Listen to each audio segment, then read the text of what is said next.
Aujourd'hui, nous aborderons un Dieu prévenant. C'est le partage et le thème que nous regarderons aujourd'hui à l'émission « La parole vivante ».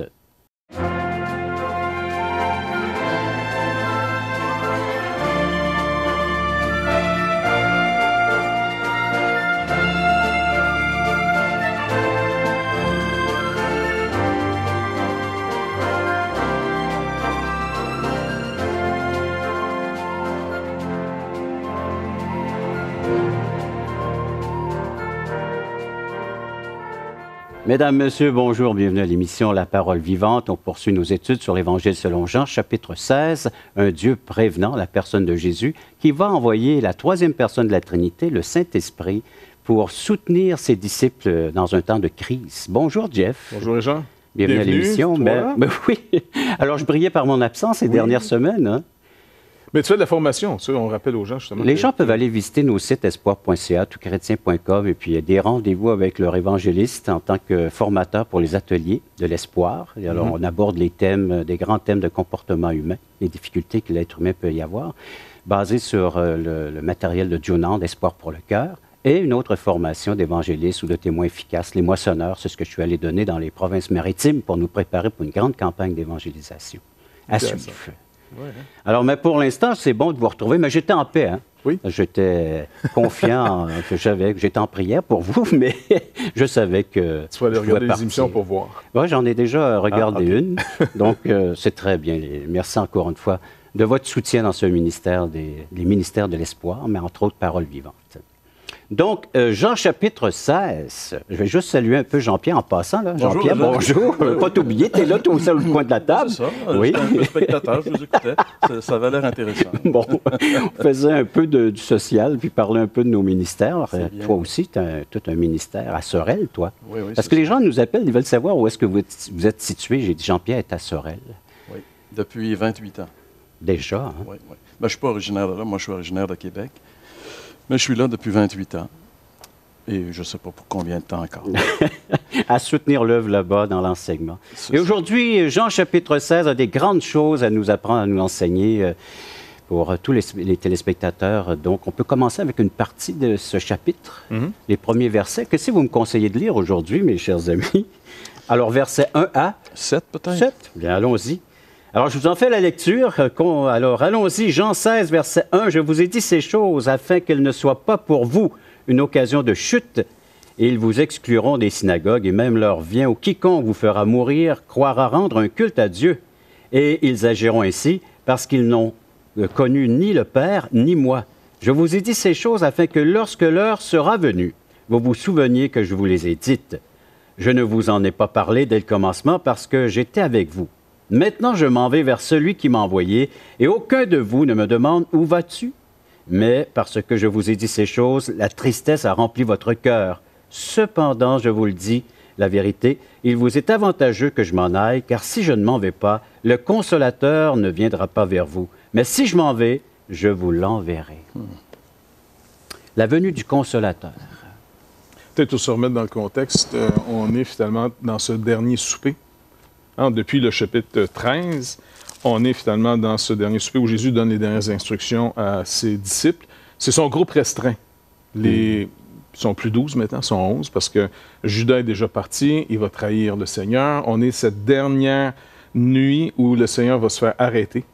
Et là, il leur donne toutes ces indications. Mais il faut se mettre dans le contexte parce que pour les disciples, c'est pas dramatique. Eux, ils ne comprennent pas pourquoi Jésus semble leur donner ce discours, parce qu'ils viennent de quitter finalement une foule qui est en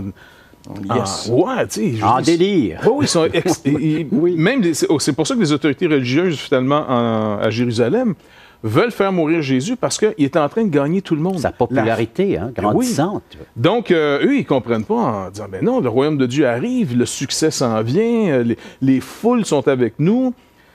Qui peut nous arrêter? Et là, Jésus leur parle sans arrêt qu'il va être pris, il va être maltraité et il va partir. Et ils ne comprennent pas. Ils sont tristes. Ils sont vraiment... Et ce que Jésus leur dit ici, c'est assez terrible pour eux. Il leur dit, on va vous exclure des synagogues. Et pour un juif, c'est l'excommunication, c'est quand même assez terrible. Puis il dit même l'heure vient où ceux qui vont vous faire mourir vont croire rendre un culte à Dieu ou adorer Dieu, finalement. Alors, ce que le Seigneur est en train de leur dire, mettez-vous, tu sais, tu suis quelqu'un, tu es sûr que, regarde, eux sont certains que Jésus instaure leur royaume, il devient le roi d'Israël, il pulvérise les Romains, et eux qui l'ont suivi ont une bonne place là-dedans, bon ministre, tu sais, bon, la limousine, toute la quitte. Alors, tu sais, je veux dire, leur ballon est gonflé au maximum, et là, le Seigneur leur dit, écoutez, c'est pas ça qui va arriver, là. Là, ce qui va s'en venir, c'est qu'ils vont vous exclure des synagogues, puis les gens qui vont vouloir vous tuer vont croire qu'en faisant ça, ils rendent un culte à Dieu. Alors, mettons-nous un instant dans la peau des disciples, dans les sandales des disciples là, qui entendent. Alors, eux, je pense qu'ils n'entendent rien. C'est trop gros comme morceau. Là. Ils sont pas là, ils sont à côté de ce que Jésus est en train de leur dire. Et ça, c'est intéressant, parce que des fois, la parole de Dieu nous dit des choses, puis on est à côté, nous aussi, parce qu'on ne veut pas entendre ce que Dieu veut nous dire, parce que c'est un peu dérangeant. Nous avons notre idéologie, notre façon de voir les choses, concevoir, et puis c'est ce qui se passe ici. Ils ont déjà leurs idées bien faites concernant le Messie, le royaume de Dieu. Tout ça est sur le point de s'établir. Ça va devenir de façon très concrète. Mais le Seigneur est en train de les préparer à un temps de crise comme jamais ils auront vécu. Le Seigneur est en train de les avertir que c'est risqué de s'identifier à lui et il va y avoir des persécutions. Et quand le Seigneur leur dit ça, pour eux, c'est peut-être incompréhensible, mais pour nous, après 2000 ans de christianisme, on peut facilement voir que le Seigneur avait dit la vérité. Ben, en fait, il dit toujours la vérité, mais tu sais, je veux dire, on peut juste... D'abord, quand le Seigneur dit ça, la pire des persécutions va tomber dans quelques heures. Alors, le tsunami va arriver sur Jésus, là, je veux dire, ils vont l'arrêter dans la même nuit, on lui fait un procès bidon, et le lendemain, on l'exécute. Je dis, regarde, eux, leur espoir, c'est Jésus, puis le lendemain, il disparaît, on l'exécute. C'est incompréhensible. Donc, c'est terrible ce qui arrive. Et après, on sait très bien que ça va continuer. Ça ne sera jamais facile d'être chrétien. Tu sais, à un moment donné, les chrétiens de Jérusalem vont avoir un temps très difficile parce qu'il y a un gars qui est complètement... je ne prendrai pas une expression qu'on utilise beaucoup de nos jours, mais je vois que ton temps s'en va, Régent, on continue. C'est notre temps, mais c'est le temps des téléspectateurs aussi, donc certainement qu'ils trouvent les commentaires très intéressants. Ils vont nous en faire part. Pendant la pause, il va y avoir toutes les coordonnées qui sont données sur l'écran. À vous de les noter et puis de nous rejoindre. Après la pause, on regardera comment être bien équipé, faire face à la crise. Le christianisme, ce n'est pas non plus une religion d'État. C'est vraiment une conversion personnelle. Et quand Constantin se convertit, il impose le christianisme comme une religion d'État. Et ça ne marche pas.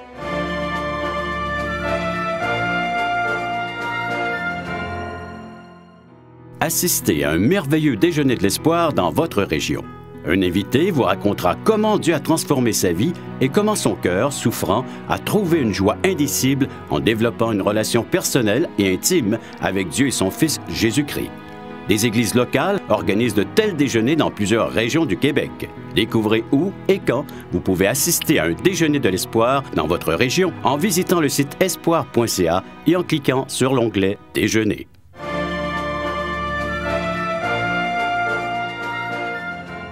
Oui, des crises, il peut y en avoir de tous les genres. Entre autres, l'Église a été souvent en crise, en persécution. Bien, dès le début, dans le livre des Actes, on voit la naissance de l'Église à Jérusalem. Et dès le début, je veux dire, on emprisonne Pierre, Jean. Tu sais, ils ont des temps difficiles, mais l'Église se réjouit. Ils sont comme heureux d'être persécutés pour le nom de Jésus. Ils sont pas malheureux de ça, parce que là, ils comprennent ce que le Seigneur leur avait dit dans la persécution. Mais à un moment donné, un homme va se lever qui va incarner un petit peu le fanatisme religieux contre les chrétiens. C'est Saul de Tarse, ce pharisien fanatique. Et lui, alors, il va être à l'origine du premier martyr chrétien quand Étienne va être lapidé à mort. Et Étienne fait un discours incroyable, mais il dit la vérité. Encore là, tout ce qu'Étienne fait, c'est l'histoire d'Israël appliquée avec ce qui vient de se passer avec Jésus. Et puis, on n'est pas capable d'entendre ce discours-là, les dirigeants religieux, parce que le monde qui persécute le plus le christianisme, c'est le monde religieux.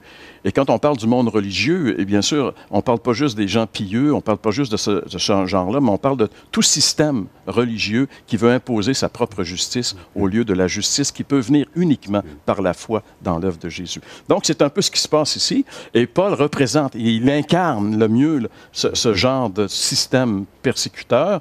Et puis, il va faire mettre les chrétiens à mort jusqu'à ce qu'ils rencontrent le Christ. Et là, le plus grand persécuteur des chrétiens va venir le plus grand évangéliste. Et il va se passer des choses assez incroyables. Mais ça va être un temps de répit pour l'Église qui va croître d'une manière merveilleuse jusqu'à ce que d'autres persécutions viennent. Et celles-ci vont venir par l'autorité politique romaine. Les grandes persécutions romaines qui ont détruit... je ne sais pas si c'est une légende, mais on dit que Néron, qui aurait fait brûler la ville pour la reconstruire, aurait accusé les chrétiens de ça, puis il y a eu une grande persécution contre les chrétiens. Il y a eu des persécutions sous d'autres empereurs. À l'époque de Jean qui était exilé à Patmos, on pense que sous Domitien, l'empereur Domitien, il y a eu aussi des persécutions, et c'est probablement la raison pour laquelle Jean se retrouve en exil. Il y a d'autres empereurs romains, jusqu'à Constantin. Et ça, c'est intéressant. J'avais entendu quelqu'un qui avait dit, jusqu'à Constantin, c'était dangereux d'être chrétien dans l'Empire romain. Après Constantin, c'est dangereux de ne pas être chrétien dans l'Empire romain. Alors là aussi, il y a un problème, tu sais, parce que le christianisme, c'est pas non plus une religion d'État. C'est vraiment une conversion personnelle. Et quand Constantin se convertit, il impose le christianisme comme une religion d'État. Et ça ne marche pas. C'est pour ça qu'il disait que c'était dangereux à partir de ce moment-là. Puis on pourrait continuer comme ça. Quand on arrive à l'époque du Moyen-Âge, on arrive avec les persécutions. Entre autres, on a tous entendu parler des inquisitions, des inquisitions espagnoles, etc. Puis il y a aussi il y a une persécution contre les chrétiens français. La Saint-Barthélemy, tout le monde, en fait, dans l'histoire, c'est une nuit assez incroyable, où il y a 30 000 protestants, entre guillemets, des chrétiens. Huguenots. Oui, qui ont été assassinés dans la ville de Paris, une grande majorité, puis aussi en province. Ce jour-là, on parle de la tour de Constance, où on enfermait les femmes chrétiennes. Alors ça a marqué l'histoire du christianisme. Et on arrive aujourd'hui, on a l'impression, nous en Occident, que c'est du folklore un peu, ces histoires-là. Mais il faudrait savoir qu'il y a, selon les informations de certains qui se spécialisent dans le domaine, il y aurait 100 000 chrétiens qui, chaque année, sont tués à cause uniquement de leur foi en Jésus-Christ. Ça, c'est dans le monde dans lequel nous vivons présentement. Donc, quand Jésus est en train ici d'avertir ses disciples que ce ne serait pas facile de s'identifier à lui, bien, je pense que l'histoire démontre que c'est une réalité, c'est vrai. Tu sais, c'est pas du tout le même programme que les disciples avaient en tête. Non, parce que les autres s'attendaient finalement au grand succès de la foule et pour eux. Ils ne comprennent pas. Là. Et même jusqu'à aujourd'hui, il faut comprendre que le vrai message de l'Évangile va provoquer. Si ça ne provoque pas, il y a quelque chose qui... Notre message est faux, finalement. Oui, bien, Paul il dit, tous ceux qui voudront vivre pieusement, c'est-à-dire en conformité avec une relation avec Dieu et dans la vérité, vont être persécutés. Parce que écoute, si on a mis Jésus, si on l'a mis sur une croix parce qu'il parlait, et que nous, on dit la même chose que lui, alors il faudrait s'attendre à ce que... Tu sais, je veux dire, je ne sais pas, là. On est à la télévision, c'est bien beau, mais où allons-nous être dans quelques années? C'est pas. Oui, bien, chers amis, vous avez entendu ces propos. À vous de réagir maintenant, de nous faire part de ce qui se mijote chez vous dans vos pensées, dans vos réflexions. Vous pouvez le faire en composant le numéro de téléphone suivant, 1-877-L'Espoir, 1-877-5-377-6647, ou visitez nos sites espoir.ca, tuchrétien.com, un service tout à fait gratuit. Après la pause, on va regarder ce message... bien qui est venu apporter du réconfort chez les disciples, chez les croyants, mais aussi une assistance bien particulière appelée le Saint-Esprit. Si tu enlèves Jésus, ça va bien. Tout va bien, les religions, tout le monde est beau, tout le monde est gentil, tout le monde adore son Dieu. Jésus arrive, il dit, vous êtes tous dans le champ, regarde. Il vient, c'est la pierre d'achoppement. C'est pour ça qu'il dit, ils vous feront ça à cause de mon nom.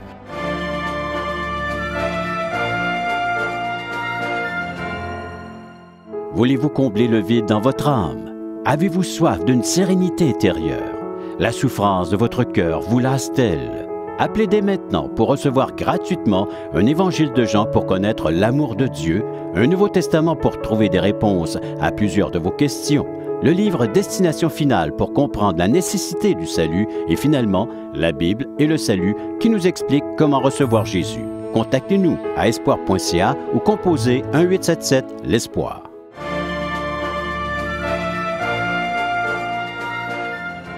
Par son discours, Jésus est en train de mettre la table vis-à-vis ses disciples, à les préparer à l'importance de la venue du Saint-Esprit chez eux.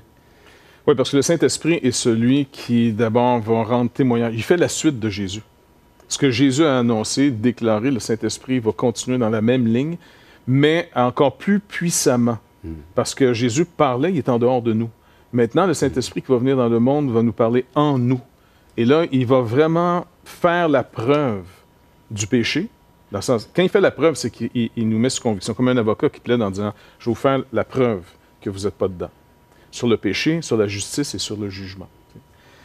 Puis, finalement, encore une fois, les gars ne comprennent pas en disant « Mais pourquoi faut que tu t'en ailles? C'est mieux que tu restes. » Il dit « Non, non, c'est préférable que je m'en aille. » Et ce message, il est souvent mal prêché parce qu'on l'a, comme Paul dit, certaines personnes l'ont transformé pour le rendre acceptable.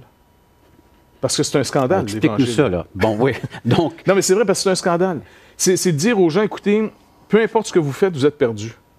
Mais plus tu es en haut de la pyramide, plus tu es une bonne personne à tes yeux, comme je te dis dans le sens, plus c'est violent parce que tu dis, écoute, moi, je suis une bonne personne, je comprends pas que tu me dises c'est pas correct ce que je fais. Le Seigneur dit, écoute, c'est pas que c'est correct, pas correct ce que tu fais, c'est que tu es séparé de moi. C'est comme dire à quelqu'un, oui, c'est bien là, de manger, je sais pas moi, mieux de ça, mais tu as un cancer qui est en train de te tuer. C'est comme Même le si mal. Tu changes ton alimentation. C'est ça. Là, tu as besoin d'un aide en dehors de toi. Et ceux qui vomissent parce qu'ils sont malades, là, pour prendre la même illustration, c'est plus facile pour eux de dire « Ouais, c'est vrai que je suis vraiment malade. » Donc, c'est pour ça que les foules de gens ordinaires qui sont méprisés, qui ont des vies difficiles, viennent plus facilement au Seigneur que ceux qui sont en haut de la pyramide et qui ont l'impression d'être parvenus. Littéralement parvenus. C'est pour ça que Jésus raconte souvent des histoires. La bonne personne, la pas bonne personne. Puis le héros de l'histoire, c'est toujours la pas bonne personne. Quasiment donnant l'impression en disant « Coudonc, tu veux-tu qu'on soit des pas bonnes personnes? » Il parle du fils, les deux fils dans une maison avec un père qui les aime tous les deux, puis un qui est bien gentil, conforme aux ordres du père, un bon garçon. L'autre, le plus jeune, c'est un rebelle. Et puis, il dit carrément à son père « Meurs donc. Meurs. Que je prenne l'héritage. » C'est quand même assez radical. Et le père, il donne une partie, puis il s'en va avec ça. Mais il finit tellement mal, le rebelle, parce qu'à un moment donné, ton péché te rejoint, tu peux pas niaiser longtemps, que là, il se dit, attends, dans la maison de mon père, on est mieux traité qu'ici. Il m'a essayé de me retrouver au moins une job chez mon père. T'sais? Et en retournant chez eux, il fait son discours. Fait qu'on n'est pas trop sûr s'il est repentant ou regrettant seulement. C'est pas toujours évident des fois. Mais l'amour du père à son égard est tellement grand que là, il est bouleversé. Hein? Puis ça, c'est intéressant parce que Jésus dit ça. Non, mais Jésus dit ça aux pharisiens, les dirigeants religieux, parce qu'eux, ils se persuadent qu'ils n'ont pas de problème. Ouais. C'est vraiment le cas là, du deuxième fils que lui... Il est bien gentil à ta maison, il fait tout ce que le Père il demande de faire. Exact. Et là, Jésus... Tu sais, la Bible dit que Jésus, c'est la pierre d'achoppement. Tu sais, Jésus, si tu enlèves Jésus, ça va bien. Tout va bien, les religions, tout le monde est beau, tout le monde est gentil, tout le monde adore son Dieu. Jésus arrive, il dit, vous êtes tous dans le champ, regarde. Tu dis, il vient, c'est la pierre d'achoppement. C'est pour ça qu'il dit, ils vous feront ça à cause de mon nom, à cause de moi. Ouais. Pas à cause de vous puis votre religion, à cause de moi, parce que je suis la pierre d'achoppement. Je viens de dire aux gens, écoutez, votre religion, votre propre justice, tout ce que vous avez construit pour essayer de vous rendre agréable à Dieu, ça ne marche pas. Parce qu'il y a beaucoup de gens qui se retirent des systèmes religieux, mais ils essaient encore d'obtenir une justice, leur propre justice. Ils essaient encore de faire des bonnes œuvres, ils essaient encore de faire des belles choses, des bonnes choses. On n'est pas là pour se dénigrer, on veut encore la réussite, le succès dans notre vie. Alors, il ne faut pas se... Tu sais, des fois, on est un peu surpris. Comment ça se fait que les gens n'aiment pas Jésus? On aime la religion, parce que Jésus, lui, il met en lumière notre fausse justice. Tu sais, comme la pub, là où ça fait mal. Lui, il met toujours le doigt là où ça fait mal. Le bobo. Puis là, il n'y a pas personne qui aime ça, se faire toucher là où ça fait mal. Et Jésus touche là parce qu'il veut guérir. C'est là qu'est le problème. Il doit mettre en lumière le problème. Sinon, il est sauveur de quoi? Et si on est des si bonnes personnes que ça, on n'a pas besoin d'être sauvés. On a juste peut-être besoin d'aide pour être amélioré. Mais le Seigneur ne nous améliore pas. Il nous recrée. Il nous appelle au salut. Il est venu condamner ce monde. Oui. Donc, c'est pour ça que, comme tu dis, Jésus, c'est la pierre d'achoppement. Ou bien Jésus va me faire tomber, ou bien je réalise que sans cette pierre, qui est pour beaucoup un achoppement, sans cette pierre, tu ne peux pas bâtir une vie qui va durer. C'est ou la pierre de l'angle qu'il te faut pour bâtir, ou c'est celle sur laquelle tu vas trébucher. Mais il sépare l'humanité en deux. Ceux qui sont pour lui, qui ont compris, et ceux qui sont contre lui. Tu sais, je dis, c'est pas Et c'est cette vision du monde qu'on devrait tous avoir. C'est des gens qui... Jésus-Christ est venu séparer. Encore à la croix, on voit cette séparation, c'est encore très clair. On voit où est-ce qu'il y a deux pécheurs qui sont là, alimentés par leur haine, par leur façon d'égoïsme, de vivre. Mais soudainement, il y en a un qui se tourne vers le Seigneur, puis il reconnaît que c'est un être juste qui meurt pour ses péchés à lui. Et ça vient séparer, encore une fois, celui qui est arrogant, qui a de la haine, parce que pour lui, il a fait ce qui était bien selon lui, selon sa conception de la vie, de la morale qu'il avait. Mais le Seigneur vient, puis il tranche tout cela. Le prophète Isaïe va même dire que toute justice de l'homme est comme un vêtement souillé. C'est pas des petits mots, c'est des mots qui sont très importants. C'est ce que la femme portait lorsqu'elle était dans ces jours où est-ce qu'elle devait purifier tout son système corporel. Alors, il dit, c'est exactement ça. Votre justice, c'est de la souillure. Et le Seigneur dit, toutes ces choses-là, à cause de l'être dont il est, l'être saint, l'être juste, l'être pur. Vous pouvez réagir, vous aussi, à ces propos, à ces commentaires que vous venez d'entendre. Je sais que Jeff, ça te fait... Pas Jeff, mais Jean-Pierre, ça te fait sourire lorsqu'on utilise ce genre... C'est le langage de la Bible, hein? C'est le langage du Seigneur Jésus-Christ, c'est le langage de Dieu. Alors, mais pour nous, c'est difficile à comprendre, à saisir que notre grand Dieu, de la façon dont il voit cette humanité, la façon dont il nous voit, c'est difficile pour nous de se voir aussi autant souillés de la sorte. Parce que nous, on se justifie avec les gens de notre entourage. Puis bien facile, lorsqu'on prend le pire dans le quartier, c'est facile de se justifier. Mais devant le Dieu saint, le Dieu juste, et c'est ce qu'il nous démontre encore une fois. Et les disciples vont avoir ce message aussi à propager. Ils vont avoir besoin d'aide, tout comme nous, aujourd'hui, on a besoin d'être soutenus, d'être. Et heureusement que la venue du Saint-Esprit, encore disponible aujourd'hui pour tous ceux et celles qui croient au Seigneur Jésus-Christ en tant que leur Sauveur et Seigneur de leur existence et de leur éternité.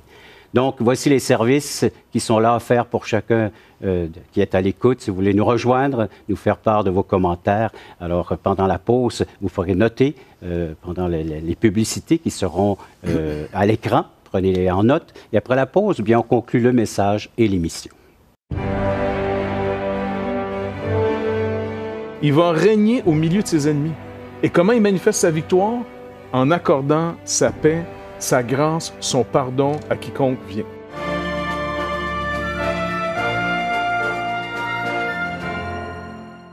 Espoirpourlecoeur.org aborde des problèmes que tous peuvent rencontrer un jour.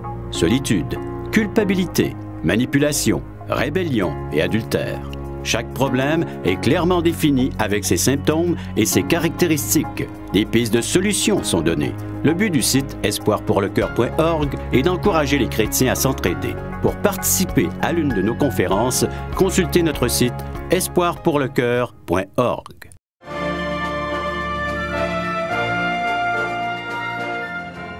Quel est l'avantage que le Seigneur s'en aille et que l'Esprit Saint vienne demeurer chez les siens, chez les disciples? Ben, encore une fois, Jésus est à l'extérieur d'eux.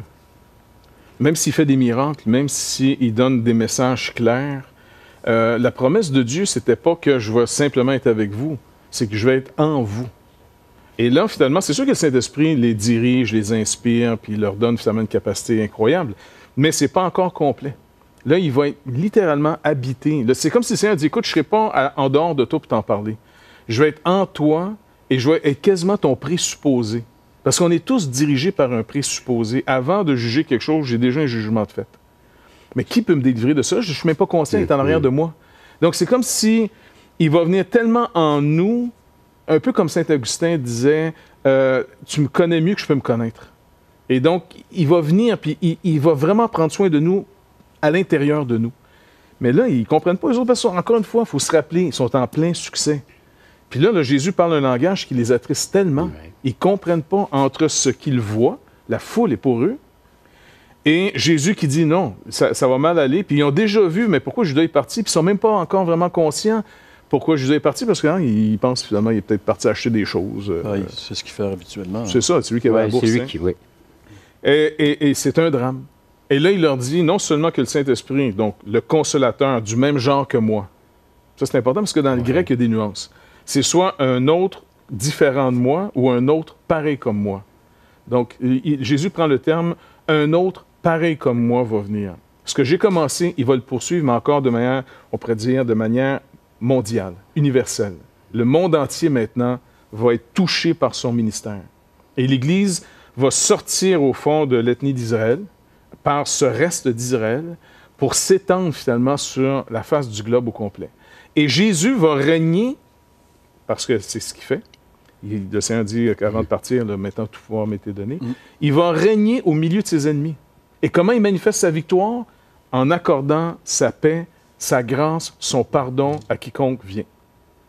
Puis aujourd'hui, on peut vivre les persécutions, peut-être pas du même genre que les apôtres à cause de la foi, mais on peut vivre les difficultés, un grand nombre de difficultés dans notre société, plusieurs pertes que vous pouvez vivre vous-même, que de foyers aujourd'hui sont en discorde. Alors, la perte de cet amour qu'il y avait entre vous, l'époux et l'épouse, le couple, ou les enfants aussi, il y a de la rébellion, là aussi, il y a de la révolte. Donc, la perte de ces enfants qu'on voit partir comme ça en claquant la porte, à fuir et à faire des fugues, ou perte d'emploi, perte d'argent, perte de santé aussi. Êtes-vous équipé pour faire face à toutes ces crises qui peuvent surgir au sein d'une vie, au sein de votre vie, de façon plus personnelle?